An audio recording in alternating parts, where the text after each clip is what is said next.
अपन chapter की बात करते हैं कार्बोक्सिलिक एसिड की। जो कार्बोक्सिलिक एसिड है उसके सारी जो मेथड ऑफ प्रिपरेशन है, इसकी प्रॉपर्टीज वगैरह है, इसकी सारी रिएक्शंस है, इसकी जो नेम रिएक्शंस है, सभी को एक जगह यहाँ पे कवर करके आपको बता दिया जाएगा। सबसे पहले अपन कार्बोक्सिलिक एसिड की मेथड ऑफ प्रिपरेशन पढ़ते हैं। और कार्बोक्सिलिक एसिड को मेथड ऑफ प्रिपरेशन में पहला मेथड ऑफ प्रिपरेशन है एल्कोहल, एल्डिहाइड और कीटोन के ऑक्सीडेशन से। देखो ये है एल्कोहल, OH ग्रुप है। इसका अगर ऑक्सीडेशन कर दें अपन, स्ट्रॉन्ग ऑक्सीडाइजिंग एजेंट लें, तो ये कार्बोक्सिलिक एसिड में कन्वर्ट हो जाएगा। यानी RCH2OH क्या है, एल्कोहल है, इससे RCOOH बन गया। ठीक है, यानी दो आप क्या कर सकते हो, ऑक्सीडेशन किया एल्कोहल का, आपको मिला एसिड। अब ये है एल्डिहाइड, इसका स्ट्रॉन्ग ऑक्सीडाइजिंग एजेंट की प्रेजेंस में आप करवाओ ऑक्सीडेशन, तो आपको कार्बोक्सिलिक एसिड मिलेगा। या आप जो है टोलेंस रिएजेंट या फेलिंग रिएजेंट भी लोगे तो भी आपको कार्बोक्सिलिक एसिड मिल जाएगा। ठीक है, अगर यहाँ पर अपन ने ले लिया कीटोन, अब इस कीटोन का अपन ऑक्सीडेशन करवाते हैं तो इसके लिए आपको KMnO4 और उसके साथ में हीट लेनी पड़ेगी, उससे कार्बोक्सिलिक एसिड बन जाएगा। अब देखो ये कीटोन है सर, इसका तो टू, ये देखो इसके दो मॉलिक्यूल्स RCOOH के मिले, पर यहाँ पर तो देखो RC double bond O CH2R है। अब ये कैसे हुआ, देखो इसको समझने के लिए आपको पोफस का जो रूल है, पोपॉफ्स, वो पता होना चाहिए। पोपॉफ्स का रूल क्या बोलता है कि जब अनसिमेट्रिकल कीटोन हो ना, तो अनसिमेट्रिकल कीटोन यानी RC डबल बॉन्ड O, अब देखो अनसिमेट्रिकल है, इधर R है इधर CH2R है, तो आपको जो कीटो ग्रुप है ना वो छोटे वाले ग्रुप के साथ में रखना है। छोटा वाला ग्रुप ये है, इसके साथ में रखोगे छोटा वाला ग्रुप के साथ में कीटो ग्रुप को। ठीक है, यहाँ तो मतलब तोड़ोगे कहाँ से, इसको यहाँ से तोड़ दोगे तो RC डबल बॉन्ड O, इधर देखो यहाँ पर देखो OH दोगे तो ये एसिड एक बन गया, और इससे RCH2 वाला है, इससे एक एसिड बन जाएगा, यानी RCOOH के दो मॉलिक्यूल्स मिल जाएंगे। दूसरा एग्जांपल देख लो, जैसे CH3 C double bond O CH2 CH3 है, KMnO4 हीट डाला। अब देखो पोपॉफ्स का रूल क्या बोलता है कि कीटो ग्रुप उसके साथ रहेगा जो स्मॉलर एल्किल ग्रुप होगा, यानी CH3 के साथ रहेगा। इधर तो CH2 CH3 है ना, तो यहां से बॉन्ड टूटेगा, एक एसिड ये बन जाएगा, एक एसिड इसका बन जाएगा, यानी दो कार्बन का एसिड और इन दो कार्बन का एसिड, यानी 2CH3 COOH के दो मॉलिक्यूल्स मिल जाएंगे। ओके, इतनी बात क्लियर। चलो ठीक है, इसमें हो क्या रहा है, देखो आपने क्या है OH दे दो, सिंपल ही चीज क्या करो, देखो कॉन्सेप्ट बताऊं क्या, यहाँ पे दो OH, इसको दो OH, तो इससे क्या बना, डायरेक्ट एसिड बन गया ना इससे, तो इससे क्या बनेगा, देखो CH3 CH2OH, CH3 CH2OH क्या बन गया, एल्कोहल। और अभी अपन ने पढ़ा था कि एल्कोहल को स्ट्रॉन्ग ऑक्सीडाइजिंग एजेंट, ये ऑक्सीडाइजिंग एजेंट ही तो है, वो दोगे तो वो एसिड में कन्वर्ट हो जाएगा, ऐसा हो रहा है इसमें। ओके, अब अपन पढ़ते हैं जो method of preparation carboxylic acid का है, वो एल्काइलेटेड बेंजीन से। देखो अगर किसी भी बेंजीन रिंग पे आपको एक बेंजाइलिक हाइड्रोजन मिल जाए, ठीक है, और ऊपर कितनी भी एल्किल ग्रुप की चेन लगी हुई हो, आपको एक मिनिमम एक बेंजाइलिक ग्रुप मिल जाए, तो सारी जितनी भी बड़ी चेन है ना उसको आप COOH में लिख दो बस, ओनली। ठीक है, तो ये साइड चेन ऑक्सीडेशन हो जाता है इसका, मतलब ये जो R ग्रुप है, कितना ही बड़ा एल्किल ग्रुप हो, CH2 CH3 CH2 कितना ही बड़ा हो, चाहे कितने कार्बन का हो, एक मिनिमम एक बेंजाइलिक एसिड हो या एक से ज्यादा बेंजाइलिक एसिड हो तो बहुत अच्छा है, एक हो मिनिमम, एक हो तो होना ही चाहिए, तो ये COOH ग्रुप में कन्वर्ट हो जाएगा R। ठीक है, ओके, आगे देखते हैं फ्रॉम नाइट्राइल। नाइट्राइल से RC ट्रिपल बॉन्ड N, ये C ट्रिपल बॉन्ड N है ना, ये किस में कन्वर्ट हो जाता है, एसिड में। ओके, तो कार्बोक्सिलिक एसिड बन गया। या एसिड क्लोराइड की बात करें तो R जो COCl ग्रुप है ना, COCl, ये COOH ग्रुप में कन्वर्ट हो जाता है। ये हो गए कार्बोक्सिलिक एसिड के चार तो आपके मेथड ऑफ प्रिपरेशन। और देखते हैं इसमें अपन देखें तो देखो एनहाइड्राइड से कैसे बनाओगे, एनहाइड्राइड की बात कर ले तो ये है RC double bond O OC double bond O R डेस। ठीक है, ये एनहाइड्राइड है। अब क्या करो, इसमें यहां से तोड़ो, इधर OH दो इधर H दे दो, इसको यहाँ पे OH दे दो यहाँ पे H दे दो, तो ये क्या बन जाएगा, RC double bond O OH, तो ये एसिड बन गया। और R डेस C double bond O OH, तो ये भी एसिड बन गया। ठीक है, तो आप एनहाइड्राइड का आप हाइड्रोलाइज कर दोगे ना, यानी OH दे दोगे, तो भी आपको कार्बोक्सिलिक एसिड मिल जाएगा। ओके, अपन बात करें एस्टर से। एस्टर क्या होता है, RC double bond O OR डेस। ठीक है, ये है एस्टर, इसको हाइड्रोलाइज करोगे, हाइड्रोलाइज करो यानी यहां से तोड़ के वाटर दे दो इसको, यहां से तोड़ा, इधर OH इधर H, ठीक है, इधर OH इधर H, तो देखो ये तो बन गया RC double bond O OH यानी एसिड, और इसका बन जाएगा एल्कोहल ROH। ठीक है, ओके, अगर एमाइड का हाइड्रोलिसिस करवाएं तो क्या होगा, RC double bond O NH2 है ना, इससे यहां से तोड़ो OH दो, RC डबल बॉन्ड OH और NH2 को H दे दो, यानी अपन ने क्या किया, इस बॉन्ड को तोड़ रहे हैं, इधर OH इधर H दे रहे हैं। इसमें भी क्या किया, इधर बॉन्ड को तोड़ा, इधर OH डाल दिया, इधर H डाल दिया, ये RC double bond OH NH3 ammonia बन गया। अगर ग्रिग्नार्ड रीजेंट की बात करें तो अगर देखो RMGX क्या है, ग्रिग्नार्ड रीजेंट, उस पर CO2 डालोगे तो वो क्या बना देगा आपको, कार्बोक्सिलिक एसिड। कैसे बनाएगा, देखो CO2 C double bond O, ये स्ट्रक्चर है। इस बॉन्ड को तोड़ लो, मान लो यहाँ से, यहाँ पे आ गया माइनस, यहाँ पे आ गया प्लस। अब प्लस आ गया, RMGX में क्या होता है, R माइनस होता है, ये ध्यान रखना।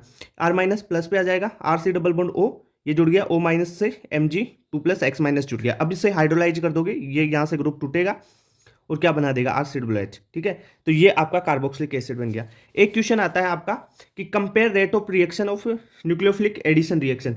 इसमें आपको न्यूक्लियोफिलिक एडिशन रिएक्शन की रेट फाइंड आउट करनी है। तो पहले, सबसे पहले आप स्टेरिक हिंड्रेंस देखो, जिसमें स्टेरिक हिंड्रेंस ज़्यादा होगी उसकी रेट कम होगी। ठीक है, दूसरी बात, आप उसकी इलेक्ट्रोफिलिसिटी देख सकते हो, यानी जो NAR है वो डायरेक्टली प्रोपोर्शनल होती है -M -H और -I ग्रुप के। अब यहाँ पर देख लो, ये देखो एल्डिहाइड दे रखे हैं और ये क्या है, कीटोन है। तो इस कीटोन में स्टेरिक हिंड्रेंस ज़्यादा है, तो कीटोन की तो न्यूक्लियोफिलिक जो NAR है वो कम हो जाएगी। ठीक है, तो कीटोन की कम हो गई एल्डिहाइड से, तो ये सारे एल्डिहाइड की ज़्यादा, कीटोन की कम रह गई। अब देख लो इनमें, इन एल्डिहाइड्स में कैसे देखोगे, -M -H और -I इफेक्ट आ जाए तो न्यूक्लियोफिलिक एडिशन रिएक्शन के लिए रिएक्टिविटी बढ़ जाएगी। तो देखो NO2 -M ग्रुप है, CH3 +H है और यहाँ पे न्यूट्रल, +H घटाएगा, -M बढ़ाएगा और न्यूट्रल रह जाएगा।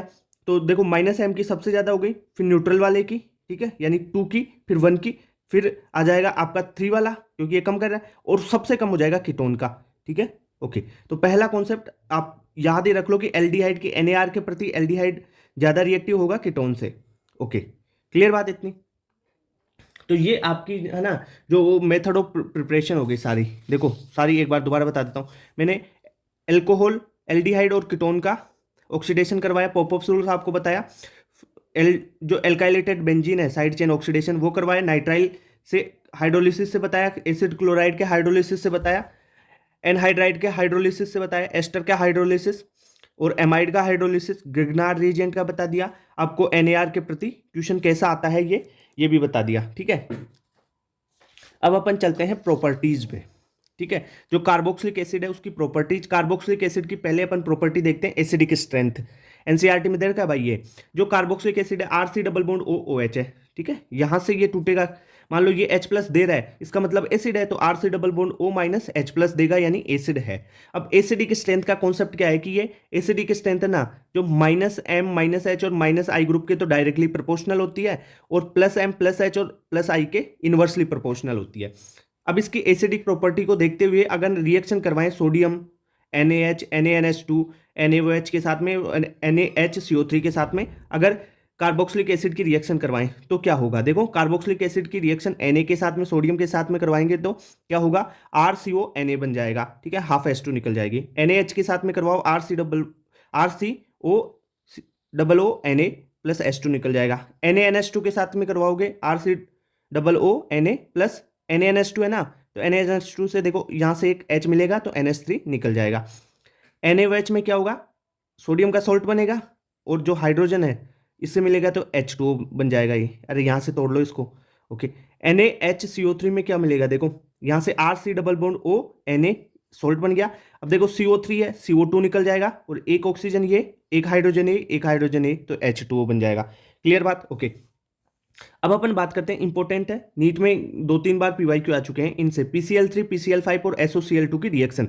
देखो इस कार्बोक्सिलिक एसिड के साथ में PCl3 PCl5 और SOCl2 के साथ में रिएक्शन करवाते हैं तो एक तो आपका मेन कंपाउंड बनेगा RCOCl, तीनों में RCOCl बन जाएगा, यानी OH हटा Cl लगा, OH हटा Cl लगा। ठीक है, आपका इसमें जो साइड प्रोडक्ट बनता है ना वो भी एग्जाम में पूछा जाता है। देखो PCl3 के साथ में H3PO3 एसिड बनता है। ठीक है, PCl5 के साथ में POCl3 और HCl बनता है, और SOCl2 के साथ में SO2 और HCl बनता है। याद रखना, इंपॉर्टेंट है, POCl3 H3PO3 और SO2। ठीक है, SO2 गैस है। तो यहां पर अपन बात करें एनहाइड्राइड फॉर्मेशन की। ठीक है, इसकी प्रॉपर्टी है ना ये, तो कार्बोक्सिलिक एसिड लिया, एक दो कार्बोक्सिलिक एसिड ले लो, और आप क्या करो, इसमें कोई डिहाइड्रेटिंग एजेंट डाल दो। डिहाइड्रेटिंग एजेंट पानी निकालेगा। डिहाइड्रेटिंग एजेंट्स कौन कौन से होते हैं, जैसे कॉन्सेंट्रेट H2SO4 हो गया, या आप P2O5 डाल लो, P4O10 हो गया इसका ही डाइमर, और ये जो है ये क्या करते हैं, डिहाइड्रेटिंग एजेंट्स हैं, वाटर निकालेंगे। तो यहाँ से क्या करो, आप पानी निकाल दो इन दोनों में से, दोनों मॉलिक्यूल्स में से OH और H निकाल दोगे, वाटर H2O निकाल दो और जोड़ दो, RC double bond O O C double bond O R, ठीक है, यानी ये एनहाइड्राइड फॉर्मेशन हो गया। अगर देखो कार्बोक्सिलिक एसिड है उसमें डिहाइड्रेटिंग एजेंट डालेंगे तो किसका फॉर्मेशन होता है, एनहाइड्राइड का। क्लियर बात। अब एस्ट्रिफिकेशन की बात कर लेते हैं, सबसे इंपॉर्टेंट रिएक्शन है एस्ट्रिफिकेशन। क्वेश्चन आता है, आप क्या लो, कार्बोक्सिलिक एसिड और एक लो एल्कोहल, ये कार्बोक्सिलिक एसिड है, ये एल्कोहल है, इससे आप क्या करोगे, वाटर निकालो, H+ डालोगे यहाँ पे तो आपको क्या मिलेगा, एस्टर। तो कैसे, देखो जो यहाँ पर एसिड है उसका तो OH लेंगे, ध्यान रखना, एसिड से तो क्या आएगा OH और एल्कोहल से क्या आएगा H। एसिड से क्या रहा है OH, एल्कोहल से क्या रहा है H, और क्या निकल गया यहाँ से वाटर, बाकी के जोड़ दो, देखो RC double bond O O R डेस, ये बन गया आपका एस्टर, ठीक है, ओके। अब अपन बात करते हैं कोल्बे इलेक्ट्रोलाइसिस। देखो ये तो डिटेल में भी मैकेनिज्म भी बता चुका मैं इसकी तो बहुत बार। RC डबल बॉन्ड Na, मतलब क्या लिया अपन ने, कोई भी कार्बोक्सिलिक एसिड का सोल्ट लिया और उसका इलेक्ट्रोलाइसिस करवाया, तो क्या बनेगा यहाँ से, देखो CO2 गैस निकल जाएगी, पहली बात। मतलब ये क्या, और फ्री रेडिकल बनेगा, जो CO2 गैस निकल गई, R बचा, R के फ्री रेडिकल बन गए, 2 मोल लिए, 2 फ्री रेडिकल बन गए और दोनों आपस में कंबाइन कर लेंगे, फ्री रेडिकल कंबाइन करें RR यानी एल्केन बन जाएगा, ठीक है। तो ये चीज समझ में आई बात आपको। अब अपन बात कर लेते हैं रिएक्शन विथ अमोनिया। देखो ये एसिड है, NH3 के साथ में रिएक्शन करेगा तो क्या करेगा, देखो यहाँ से H है, ये माइनस लेगा, यहाँ से प्लस हो जाएगा, यानी H+ इसको दे देगा तो क्या हो जाएगा, सोल्ट बनेगा, RC double bond O minus NH4+। अब ठीक है, यहाँ से वाटर निकाल दो, वाटर निकालोगे तो क्या बन जाएगा, RC double bond O NH2, ठीक है, क्लियर बात, ओके। तो ये हो गई रिएक्शन विथ अमोनिया, यानी अमाइड बन गया। देखो क्या बन गया, अमाइड। अब आपको कभी भी क्वेश्चन में डायरेक्ट ये इंटरमीडिएट नहीं बनाना भाई, डायरेक्ट बना दो। क्या बनाओगे, यहाँ से इस OH को उठाओ और NH2 लगाओ, अमोनिया के साथ रिएक्शन करवाओगे, OH को उठाओ, NH2 यहाँ पे लगाओ, ठीक है, क्लियर बात, ओके। अब एक नेम रिएक्शन है, इंपॉर्टेंट है, याद रहने चाहिए, हेल वोलार्ड जेलिसंगी रिएक्शन, HVZ रिएक्शन बोलते हैं इसको। हेल वोलार्ड जेलिसंगी रिएक्शन में क्या होता है, कोई भी कार्बोक्सिलिक एसिड है जिसके पास अल्फा हाइड्रोजन तो होना ही चाहिए, वो ये रिएक्शन देते हैं। दूसरी बात, इसमें रिएजेंट क्या होता है, रेड फॉस्फोरस के साथ में कोई भी एक हेलोजन होनी चाहिए और साथ में वाटर होना चाहिए। तो अपन रिएक्शन करवाते हैं जिनके पास, ऐसे कार्बोक्सिलिक एसिड जिनके पास अल्फा हाइड्रोजन हो। तो देखो ये RCH, ये एक अल्फा हाइड्रोजन है, इसके पास COH, ठीक है, ये अल्फा हाइड्रोजन है, रेड फॉस्फोरस और X2 डाला और H2O इसमें डाला, ठीक है। ये रिएजेंट पता होना चाहिए क्या क्या रिएजेंट है। तो क्या होगा, जो ये अल्फा हाइड्रोजन है ना, उसकी जगह जो आपने X2 लिया है, जैसे Br लो या क्लोरीन लो, ठीक है, कोई भी लो, वो आ जाएगा, इस H की जगह H को कौन रिप्लेस कर देगा, ये हेलोजन, ठीक है, तो X यहाँ पे आ गया, यानी अल्फा हेलो एसिड आपका बन जाता है। तो ये हेल वोलार्ड जेलिसंगी रिएक्शन हो गई, ठीक है। दोबारा बता देता हूँ, HVZ रिएक्शन में क्या करोगे, कार्बोक्सिलिक एसिड ऐसे लेने हैं जिनके पास अल्फा हाइड्रोजन हो, और वो अल्फा हाइड्रोजन क्या करेगा, वो जो हेलोजन है ना वो रिप्लेस कर देगा, उस हाइड्रोजन को उठाएगा, अल्फा हाइड्रोजन को, और वहां पे हेलोजन लग जाएगा, यानी हेलो एसिड बन जाएगा आपका, ओके। अब आगे बात करें decarboxylation reaction, soda lime decarboxylation बताया मैंने आपको बहुत पहले। तो उसमें क्या होता है, जो ये कार्बोक्सिलिक एसिड या कार्बोक्सिलिक एसिड का कोई सोल्ट ले लो, उसकी CaO और NaOH के साथ में रिएक्शन करवाओ, गर्म करोगे तो क्या होगा, यहाँ से CO2 निकलेगी और स्टेप डाउन रिएक्शन, यानी कार्बन कम हो जाएगा, यानी C डबल बॉन्ड O है ना, ये CO2 के रूप में निकल गया, मान लो है ना, जैसे Na2CO3 के रूप में भी निकल सकता है, ठीक है, Na2CO3 के रूप में, क्योंकि CaO ले रहे हैं ना।